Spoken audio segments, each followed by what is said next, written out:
Hello mga kaibigan, magandang araw po sa ating lahat. For today's recipe, gagawa ako ng super easy guacamole. Ito mga sangkap niya. Avocado. Ayan, avocado, limon, sibuyas, kamatis, coriander, salt, tsaka black pepper. Ayan, unahin ko itong avocado. Tingnan natin kung maganda ba siya. Okay?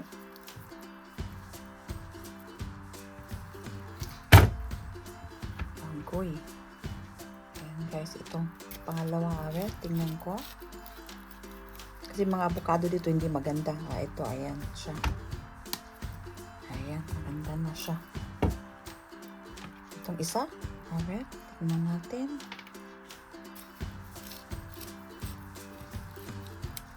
Super easy lang ito. Ayan.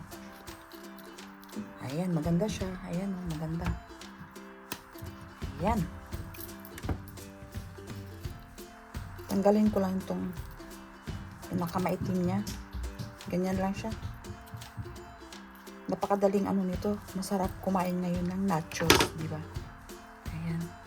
Saka natin kutsarahin. Saka natin lagay siya dito. O di ba? Napaka ano lang niya. Ang dali lang na recipe ito, guacamole. Pag marami kayong avocado. Ayan. Gagawa tayo ng guacamole. Ayan, ganyan lang siya. O, diba? Kasi minsan may itim. Ayan, ito na mga kaibigan.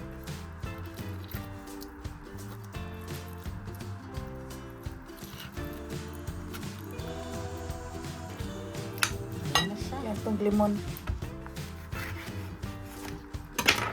Kailangan natin ng limon para hindi siya mangingitim. Ilagay ko na siya kaagad dito para hindi siya mangingitim. Kasi iitim itong avocado eh. Ayan. Kalahati. Itong kamatis natin. Ayan siya.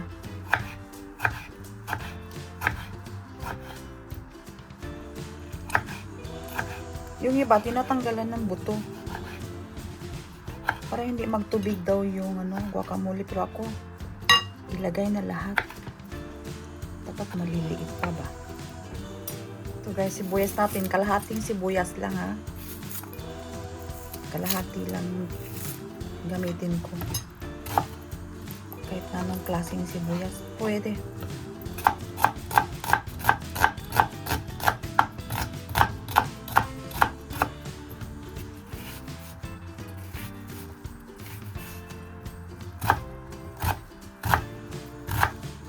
Kailangan pinong-pino siya.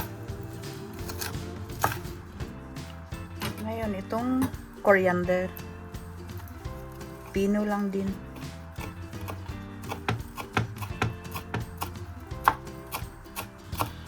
Matapang ito. Ayaw ng mga anak ko itong coriander.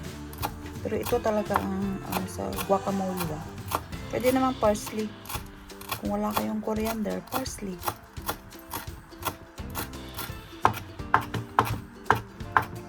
Ayan, ngayon mga kaibigan, ilagay ko na siya. Mix na natin. Itong tomate.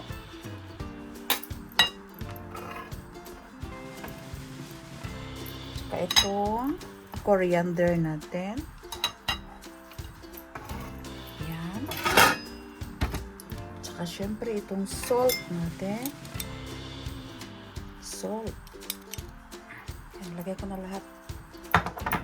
Tsaka itong black pepper natin. Lagay ko na rin lahat. Ayan. Ayan. Mix na tayo. Ito na siya mga kaibigan. Ayan. Ayan ang masarap na guacamole. O diba? Super easy. Ito na mga kaibigan. Kailangan pa lang sa tinidor ha. I-ano natin para maging pino lang ba. Pero hindi naman lahat. Kasi mas masarap yung may may buo-buo siya. O kaya ng ganyan. Ayan. Eto na siya. Ang recipe ko, guacamole. Ito na siya mga kaibigan. Ngayon, magtikim ako. Ito yung pinaka-nachos niya. Nachos. Tikim nga tayo. Ito na siya. Ganyan lang siya, oh. Aba?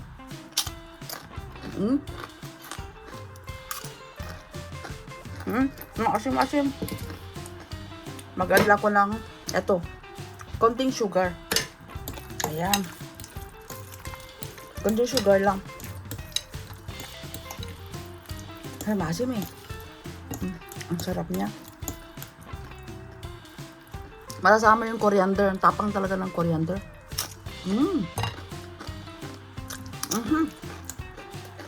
Ito siya guys, Pringles.